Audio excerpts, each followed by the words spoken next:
So welcome everybody. My name is Maureen Woodward and I am an occupational therapist. I have special training in driver rehabilitation that I have had after many years of working as an occupational therapist. And also here with me today is my colleague Chris Kent, who's also an occupational therapist. Both of us do this work, specialized occupational therapy work in the field of driver rehabilitation. So today I'm hoping to share with you some knowledge and understanding about what it might take to return to driving after a stroke. And there's a few opportunities or routes that you can take, so I'm going to try to make those clear. I'd like you to understand the role of Road Safety BC in British Columbia because they are the organization that's responsible for our driving license processes. There's a couple of different assessments, so I'm going to talk about the enhanced road assessment and how that's different from the functional driving evaluation. And then I'm going to talk a little bit about rehabilitation. So in other words, if you're not quite ready to be a driver when you go through our program, how we might help you with some lessons or some equipment that would help you to meet your goals. So how many here are actual drivers? Is anybody here driving right now? Good. And so did you have a period of time when you weren't able to drive after your stroke? Yeah, once I was released from the hospital for 2 years, I couldn't drive. Right. I was on steroid medication. Right. And they just didn't want to risk the chance. Okay, so steroid medication was the reason for not being able to drive. Yeah. So for the rest of the people here, then you understand what it is to kind of lose that privilege of driving, right? It's a significant factor in independence. It allows us to complete so many of our tasks in a day, and they're not just those repetitive things like doctor's appointments or grocery shopping, but it can really impact people's social activities, attending gatherings like this or faith meetings or even banking or exercise. So it can be a significant impact on somebody's day-to-day life. Maureen, yes. I just wanted to add that Angela said on the chat that she voluntarily didn't drive. Oh, thank you. After her oh, excellent. So if you see me waving at you, it's just to give you an update from the chat messages that I see. Appreciate that. Yeah. Thanks. Thanks, Angela. Thanks for putting that in. So we know that when people lose that level of independence that they're used to, that it can lead to or contribute to some feelings of depression, boredom. People can be limited in their confidence of themselves and some of their own self-worth. They start to feel very isolated, and it can be really a difficult place to get yourself out of. So hopefully after today you'll understand a little bit about some of the options that hopefully will give you some hope about moving forward. So often what happens after a stroke is that your doctor will just give you a verbal restriction not to drive, right? I'm sure other people in this room have had that. And this gentleman here, because of his medication, was asked not to drive. So if you honor this restriction, this verbal restriction from your doctor, that's okay. There's nothing wrong with that. Road Safety BC may never know that you're not driving. You could go into an ICBC licensing office and renew your license if by chance it expired in that time. As long as you are not driving physically, in a car, that's not a problem. If you were to start driving when your doctor had verbally asked you not to, then your doctor actually lawfully has a duty to report you. And that's where things get a little bit cranky between doctors and their patients, because the doctor doesn't really want to, report you to this licensing organization, but he's actually compelled to, or he or she is compelled to by law. So the best thing is to follow your doctor's advice. And when the doctor comes to the point where they believe you're ready to return to work, driving, there's a number of routes that they might ask you to take. So this is where it gets a little bit confusing, and where I'm hoping after today's session you'll understand a little bit better. So one option is your doctor might just tell you to go back to driving. And they have seen you maybe many times in the clinic. They think that your thinking processes are good, your vision is good, you know, you're back to doing a number of activities that you did before the stroke. And so basically now they're just asking you to practice on a quiet street or in a parking lot to just build up your awareness and to get you thinking like a driver again before you go out on the road.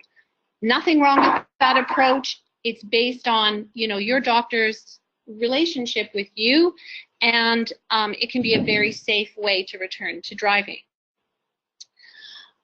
In some cases, the doctor will not feel confident making that kind of recommendation, either because they know you've struggled along the way with some of the symptoms, you know, that you're living with from your stroke, or maybe they've talked to a family member or, you know, your spouse who has said that they have some concerns about driving. And in that case, they may request that you complete something called a functional driving evaluation. I'll explain what that is in a few minutes, but they could ask you to do that. So your doctor or your family could refer you for a functional driving evaluation. If they did that, you would be responsible to pay the fee for that particular assessment. So the fee is significant. It varies. The company that Chris and I work for, we're a private company, so therefore we don't have any government funding. So the fee in our company is about $1,200. If you went to a place like GF Strong or Holy Family, if you were over 65, they do assessments there, then the fee might be less, but there might be a longer waiting list because the fee is less, right? And so a lot of people have some challenges with the fee. That could be a reason to go through this other option, which would be to have your doctor write to Road Safety BC. They actually fill out a very specific medical form called a driver's medical examination report, or they could just write to Road Safety BC. But basically, they send a communication to Road Safety BC saying that you've had a stroke and they would like you to have an assessment. And then Road Safety BC, after probably, honestly, 5 to 6 months, will process that piece of paper and write to you and tell you what you need to do to obtain your driving license.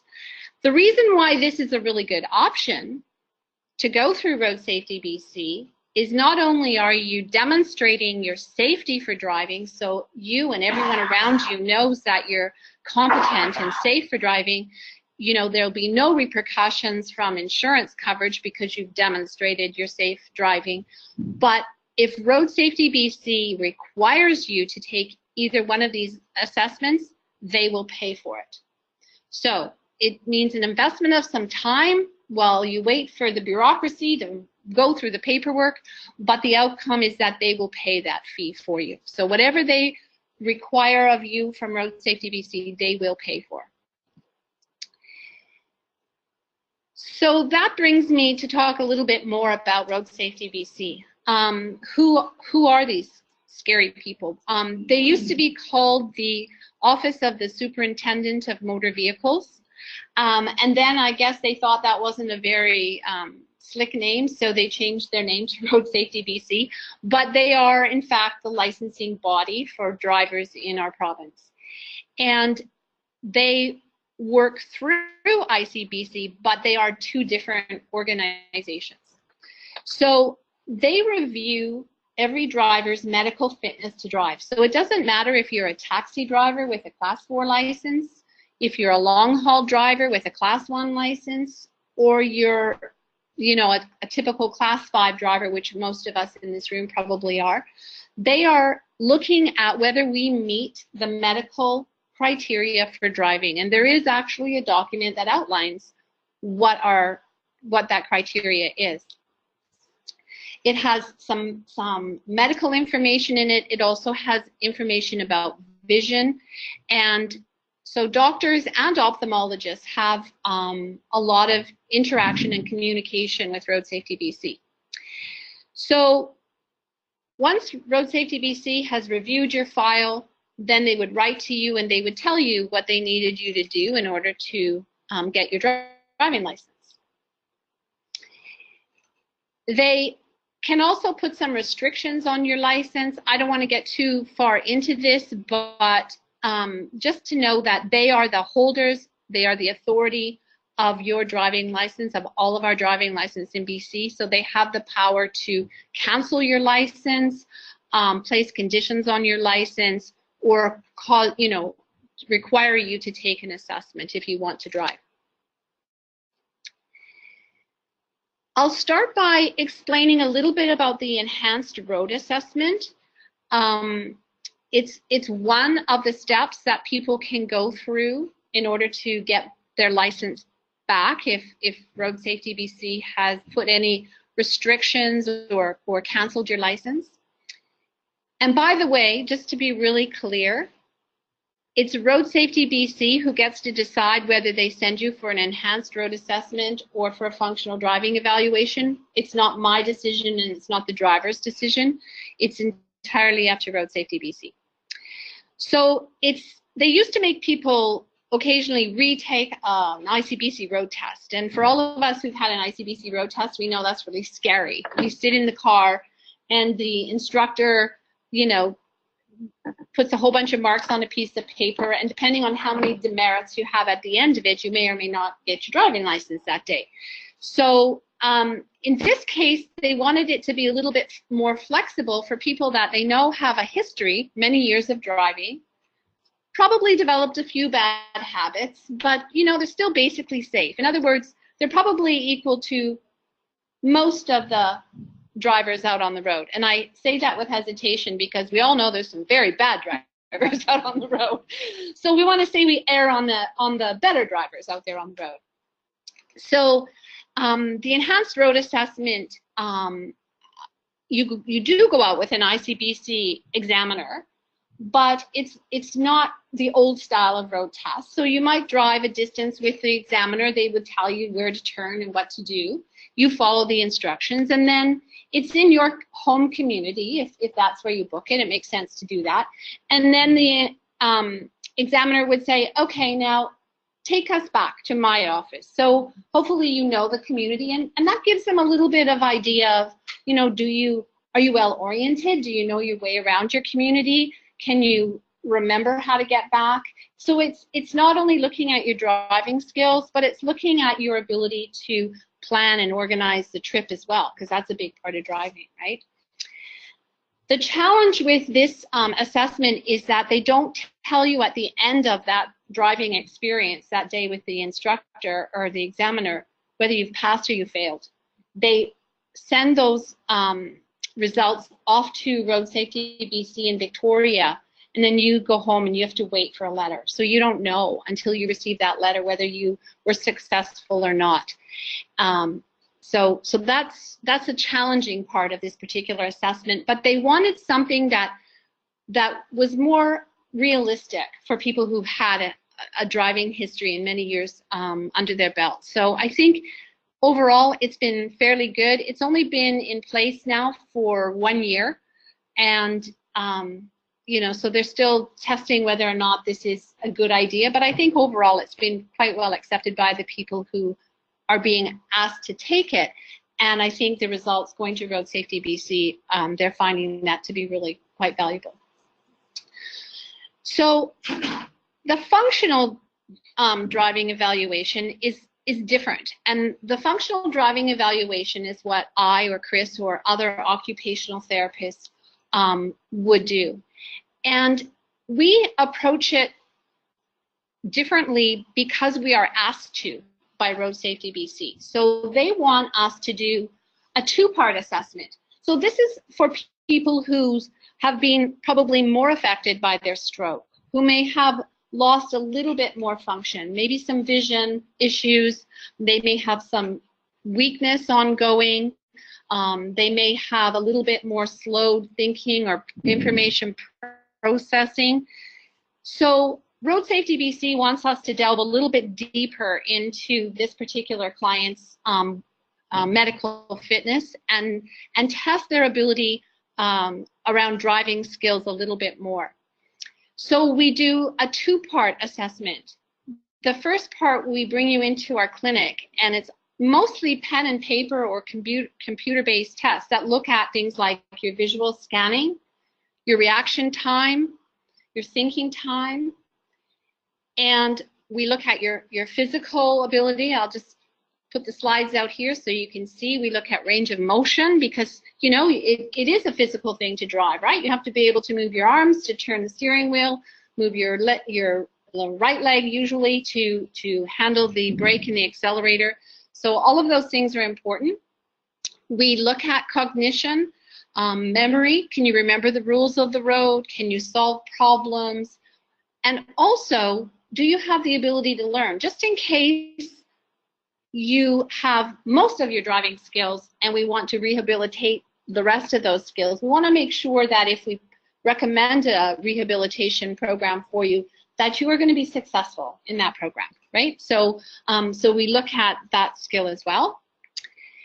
And then we also look at vision. Now, you don't have to have tremendous high scores in these particular assessments. What we're really looking for as occupational therapists, we're looking for, do you know what your weaknesses are and how do you compensate for them? So in other words, if you have a vision loss, maybe you have like a whole half of your vision field is missing. Does it not mean you cannot be a driver? It means show me how you compensate for that loss and demonstrate to me that you're still seeing everything you need to see out there in order to keep you and everybody else on the road safe. So we do all of these clinical assessments to identify to us what kind of red flags might show up when we get you on the road. Because taking you out on the road and driving with you is really the only way we know if you're going to be a driver. So we put you through all these things in our clinic knowing that that is not really going to answer the question, are you ready to be a driver? But it will certainly give us some understanding of your function, where you may have some difficulties. And then when we go out on the road, we get to see, well, did those actually show up? Because we all know that some people don't test very well with pen and paper tests and yet can really still do the activity very well. But it can also be vice versa, right? Some people test really well, but then you put them in the car and they just can't put it all together. Because driving is putting all those things together, and not only putting them all together, but putting them together at the speed of all the drivers out there on the road, right? So we always want to get people on the road. That's what our goal is to see you drive. In the time when we go out on the road with you, we are in a dual control vehicle because that keeps everybody safe. So there's a driving instructor sitting in the passenger seat. The person who's going through this assessment would be in the driver's seat, and the occupational therapist, Chris or I or somebody different, would be in the back seat watching and monitoring everything. We take you out on a standard route. So everybody kind of gets exposed to the same thing. And we stop halfway through and we talk. We say, what did we see that was great? What's really working for you? We can see those neural pathways are really starting to fire, and we see that you're really starting to pull back those skills in driving. And then what do we see that might be just as a little rusty, you haven't driven for maybe even a couple of years? How do you respond to that feedback? We're looking at all of that. So in the second half, when we finish up the on-road assessment, we want to see, how did you apply that feedback? And we're not looking for perfection. We're looking for, did you try really hard to apply it? Could we see some changes? Could we see that you were doing your very best, and was that working? Was that being successful? Again, we're trying to think, if you do need some driver rehabilitation, is it going to be successful? We don't want to take your time, give you hope, and set you up for failure. So we really want to make sure that there's going to be a positive outcome. And to be really honest, there almost always is. We do a lot of driver rehabilitation. So if you have any difficulty showing us these functional driving skills, again, thinking about the level of most, fairly safe drivers out there on the road, that's what we call functional driving skills. Then if you have any difficulty, our next step is, are you a candidate for driver rehabilitation? And unfortunately, some people, retirement from driving is the only option, but to be honest, it's very few and far between, and my clients who end up retiring from driving permanently have usually been the more elderly and severely medically compromised people, right? They just have lost the ability to compensate for the number of issues that are presenting for them, right? But I also had a gentleman the other day who was 89 years old and hadn't driven for 6 years and drove really well and passed his assessments. So age is not the factor, but sometimes it's those complicated medical things that are the factors. So at the end of that assessment, we being the driver, the occupational therapist, and the driving instructor, we sit down and we talk. What did we see? What did we like? What did we recommend? And then I have to write a report back to whoever is paying for this. So if you're paying privately, I write it to you. If Road Safety BC has sent you, then I have to write to Road Safety BC. But I also like to send a copy to your doctor. I like you to have a copy. I like everybody to know what's going on, because I think it's an important piece of your medical history to have a record of that. So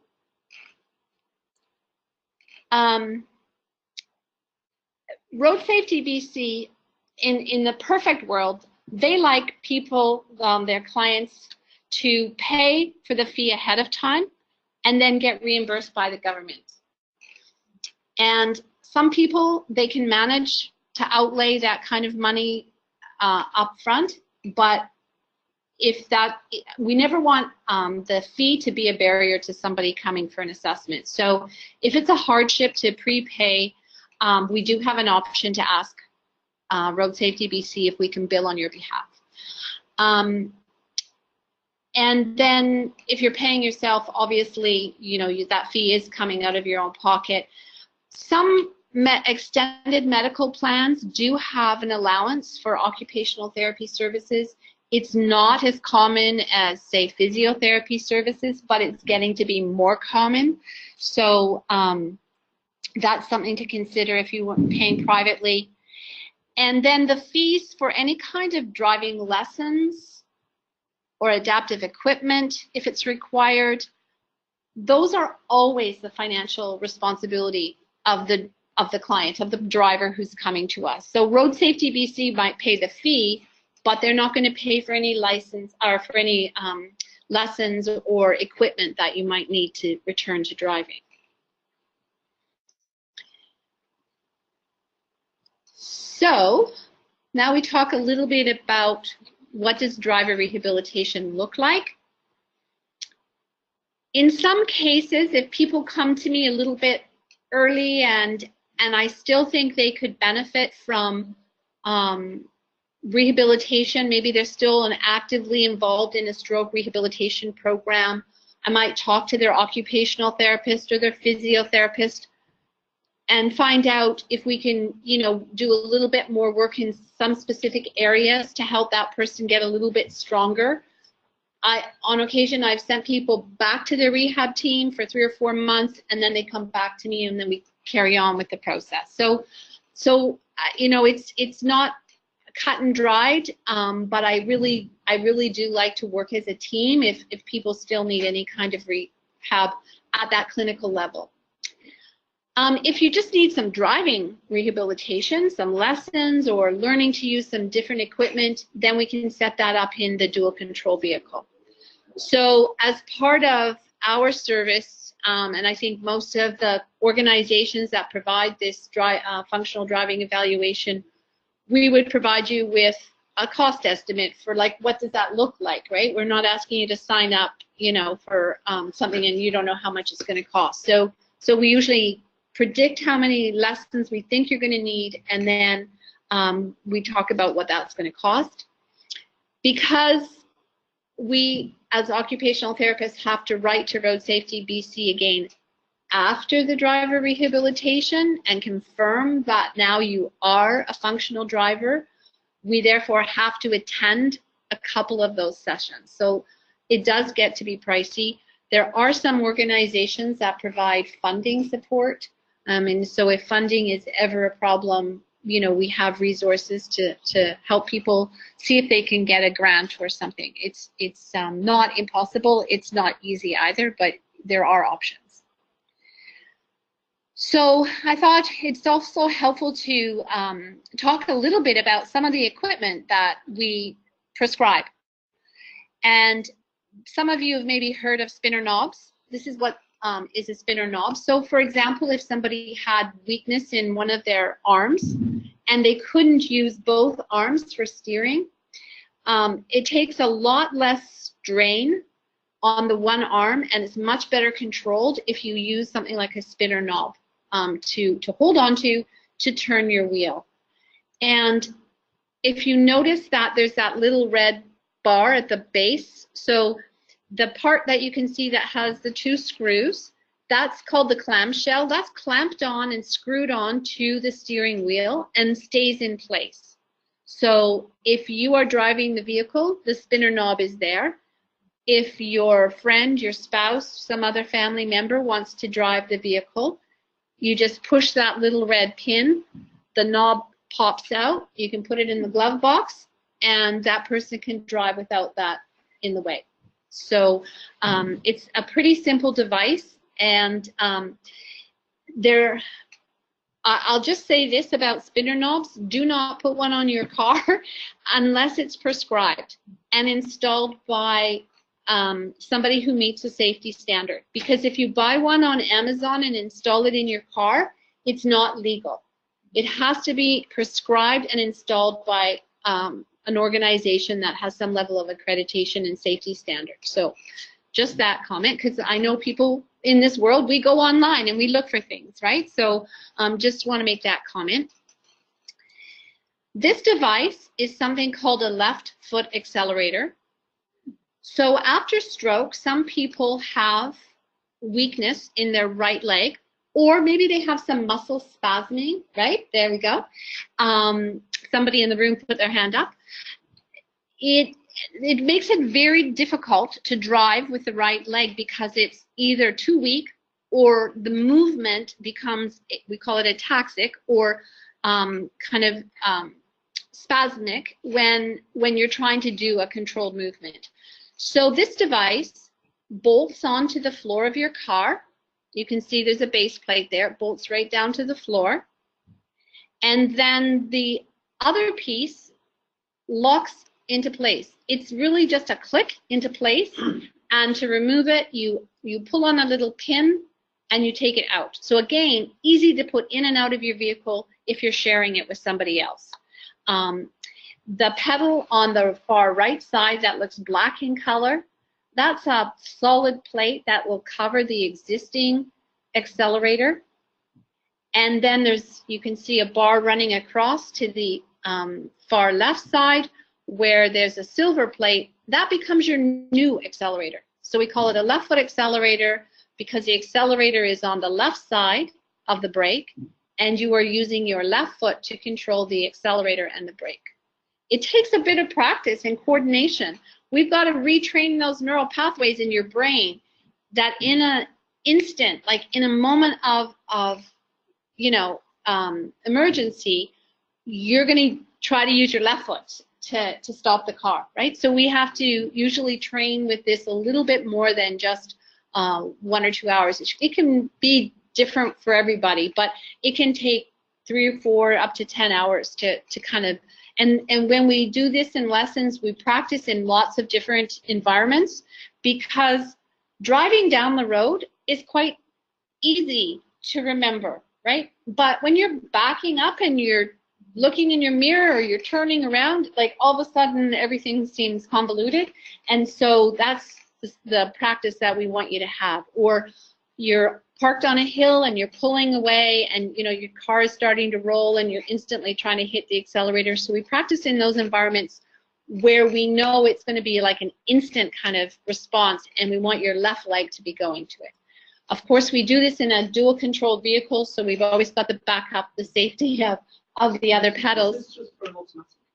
Yes, it is. Can you Yes. just repeat the question? Yes, somebody asked me if it was only for an automatic car, and yes, it is. We don't have any device like this to handle a clutch, a brake, and an accelerator. Yeah.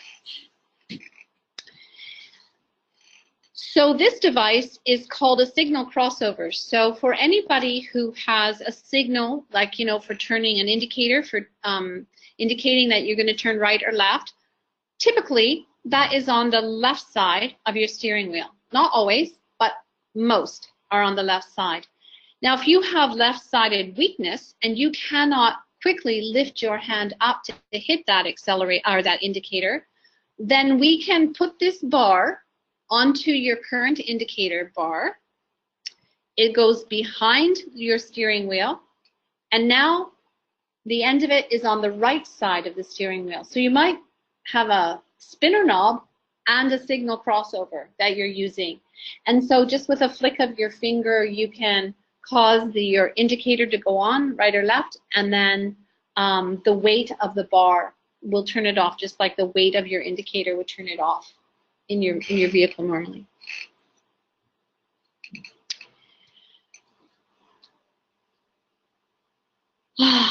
So what a lot of people want to know is, at the end of some driver rehabilitation, am I going to have to go through another test? Is Road Safety BC going to say, okay, now you have to go do a road test? And the answer to that is, I don't know. I'm going to be really honest. I don't know. They have the authority to ask you to do that, and they will not tell me if they're going to ask you to do it. It's really based on what they have in your file, and I don't know what they have on file. So if you have a history of, many tickets or accidents, or, just a bad driving history, they maybe would ask you to take another road test. But if you have a fairly clean driving record and I tell them that you are demonstrating functional driving skills using this equipment, or after doing some driver lessons, they typically accept my opinion on that and don't make people go through the road test. But we always tell people there is a chance. Until you have that letter from Road Safety BC telling you to go to the ICBC office and get your license, then they have the authority to ask you to do anything. So I want to be completely clear and honest about that. I have no experience that they are making people do that. That's not what I'm hearing back from my clients after they go through this process, but I do know they have the authority to do that. So never say never. This is a useful website, Brainstream. Some of you may know this website. It has a lot of excellent resources for anybody who's living with acquired brain injury. But there's also a list of all the driver rehabilitation programs in the province. You can phone around, you can ask questions, you can ask them their fees, you can talk to them and determine who it is that you might want to work with if you have the opportunity and the option to need their services. So will be on the website as part of this webinar. And boring, but I always like to include my references. You can look up any of the information on the government websites. And do we have any questions? Yes. The question is there a minimum field of vision that you need to have in order to drive? So if you had an ophthalmology report saying that you didn't meet the minimum that is in the medical criteria for driving document, then you would probably have to demonstrate to someone such as myself through a functional driving evaluation that you were compensating for that loss of vision. So I have had people come to me who have completely lost vision in one eye. I have had people come to me who've lost half of the visual field in both eyes or a quarter. Yeah. So I have worked with many people, and it's all about how you use your mirrors, your shoulder checks, and move your body and your head around to take in that environment around you. So if you can demonstrate safety, then you can be a driver, and that's really the criteria versus where your visual field ends. Any other questions? Any online questions? You can type them and we're monitoring them. Yeah, and I would say if you're online and you'd rather ask the question, you're welcome to unmute yourself. Oh, there is a question. Do you have a contact in Victoria? Yes, we do have a contact in Victoria. JR Rehabilitation is part of a larger company called CBI, and CBI is located in, they have an office and a driver rehabilitation program in the Victoria area. If you have any questions, if you can't find the contact information, then you are welcome to phone me at this number that's on the screen right now, the 254-0444, extension 0461. If you phone and talk to me or leave me a message, I will do everything I can to get you that information. Great. Okay. Another question?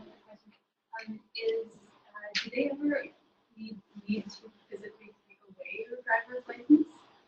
Like just in terms of permanent ID, like a second piece of ID, or do they physically yes. or reissue? Yes, like, do they reissue a new one, or do you keep your same one? You just are clear, like if the police were ever pull you over for whatever reason, they can see that you're a valid driver and that it's okay. If they cancel your license, they can physically require you to hand it in. So if you are just on a verbal restriction, like your doctor has just said don't drive, and you're not driving, then you can hang on to the license. I'm just not driving. Okay, well then that's great. So you can keep your driving license until somebody tells you it's canceled and they make you take it away. If they did that, then they would suggest that you get BC ID. Right? So, yeah. Any other questions?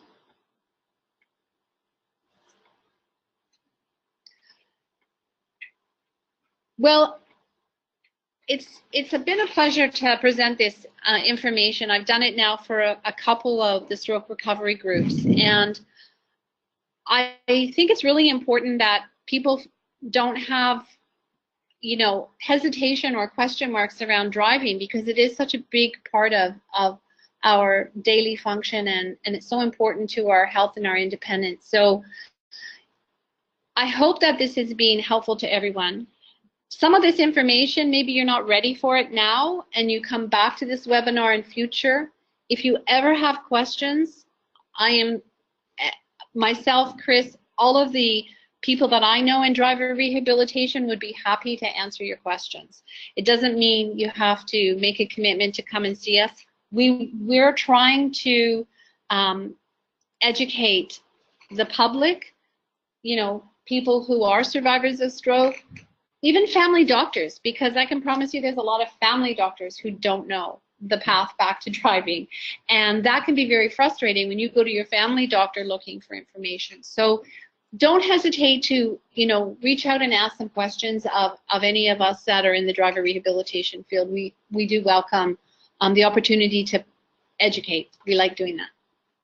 Yes. I have one more question. So if someone is not sure if they can drive and just want to try to get the feeling again and just test if they want to go for it or not, where is there somewhere a safe space where you are allowed to do that? So the question is, if somebody is not sure if they're ready to be a driver or not, and they just want to see what it feels like to be driving again, is there a safe space to do that? Well, if you remember back to one of my slides, I said that sometimes your doctor will tell you just to practice in a safe place, like they always say a parking lot. Yeah, go to the mall on a Sunday morning when no one's around, or in the middle of the night or something. And so is it a safe place? Well, whenever we are behind the wheel of a car, we are responsible for that vehicle. And so we need to be properly insured and licensed and everything else. So if whether it's a safe place or not, those things have to be in place. And then safety is a relevant term. Some people have opportunity to drive around a farm or a back road in, depending on where they live, or if you're in the city, a parking lot. So yes, finding a quiet place where you probably won't come across any animals or other vehicles might be a really good place to start. But there's no formal place that you can go and just sit and take a car out and give driving a try. I can tell you guys what I did. If you drove a stick shift before, I'll repeat the question. The question is is there an expectation? Yeah. Is there a choice? Like, if you're going to go and take a test, do you have to drive a manual vehicle, or do you choose to drive an automatic? So the question is, if there's, if you're having to take a test, would you have an option to use an automatic or standard transmission, or do you have to use an automatic transmission? So the best I can answer is the driving schools that I work with don't have access to a standard transmission vehicle. Nowadays, most of them, all of them that I've worked with have automatic vehicles. However, that doesn't mean that you can't, if you can demonstrate safety in an automatic. I do know people who've gone on from that and then gone and practiced with their valid license and their insurance on a standard transmission vehicle and got back to using the clutch and gone on and been a driver. But if you were driving a standard transmission vehicle and you were looking to take lessons on that, we'd have to really dig around. There could be schools out there, but I'm not aware of them. And I'm based in Langley. I work with a big school out there, and Chris is based in Vancouver, and he works with a couple of different big schools, like the big names, like Young Drivers and stuff, right? So have you come across? Not yet. Really? Yeah. Well, that's so interesting. I live in the UK. Yes. And everything is stick shift. Yes. You will never get an automatic. You will never learn an automatic.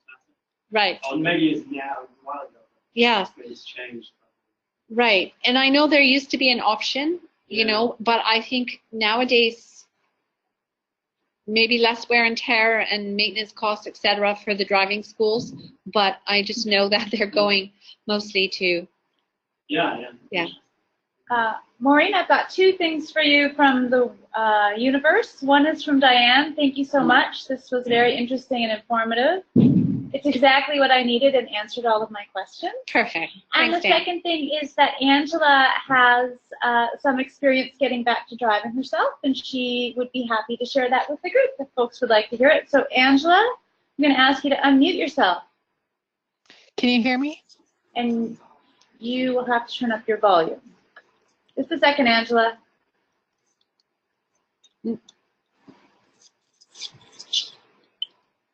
Say something, Angela. Can you hear me now? Yes. Perfect. Okay, good. So I just typed a little bit into the chat box there, but what I was just going to say was I was not restricted medically from driving, but I was just really unsure of myself. After 110 or so days in the hospital, I had zero confidence in a lot of things in my life, and driving a car was a big one. And so for me, it ended up being about 10 months after my stroke that I finally felt, okay, I'm ready to take that step forward. And I couldn't get into the GF Strong Drivers Rehab Program. They said I didn't need it, and it was like a year-long wait anyways. So I just sort of disregarded that. And what I did was I just booked a driving lesson with, I think it might have even been Young Drivers actually, but I just booked a couple of driving lessons just to get from a professional, just to get a bit of an assessment on, you know, am I even in the ballpark, or, you know, where are we with all of this? And so after a couple of those lessons, he was really confident. I was very confident. And so I went forward, and I had to do something out at Holy Family because their program let me in. But it was, I don't even remember officially what it was, but it was just sort of like an acknowledgement that I am safe and able to drive. And the only thing that's been weird, to be honest, is at my 5-year mark, I got a letter in the mail from whatever it's called now, BC Drivers Services. I got a letter in the mail from them saying that I was required to do a driver's medical because it was my 5-year anniversary post-stroke.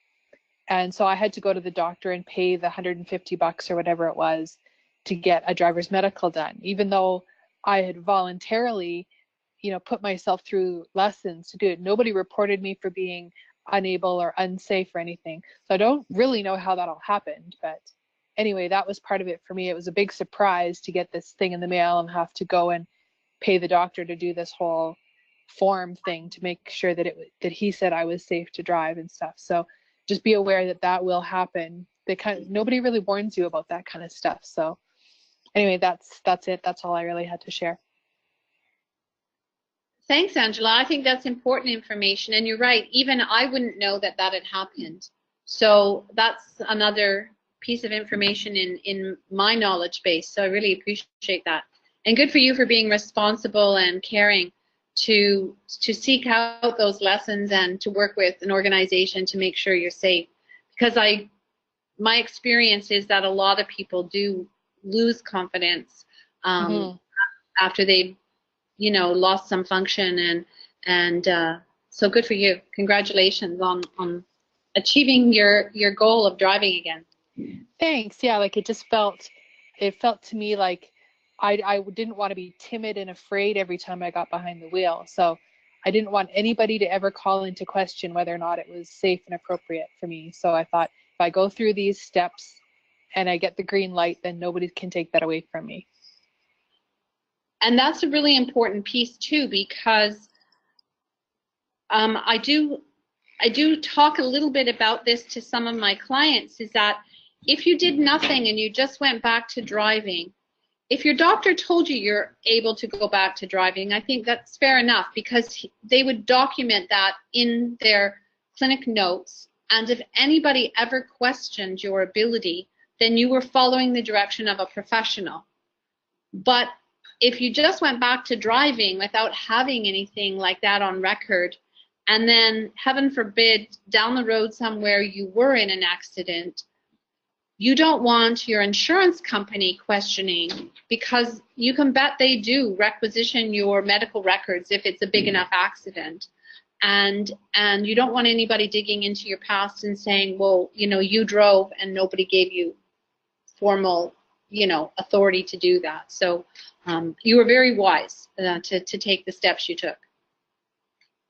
And we have one last question from the web, and it's from Laura, and she wants to know, can a doctor take away a license even if you follow the verbal warning? No, the doctor, nobody has the authority to take your license away except for Road Safety BC. Simple. Great. And so, I think, any other questions in the room or online? Okay, well, thank you so much, Maureen. This has been really informative. Lots of great feedback. And we're going to close down the recording and oh, there's a thank you from Laura. We're going to close down the recording of the webinar right now.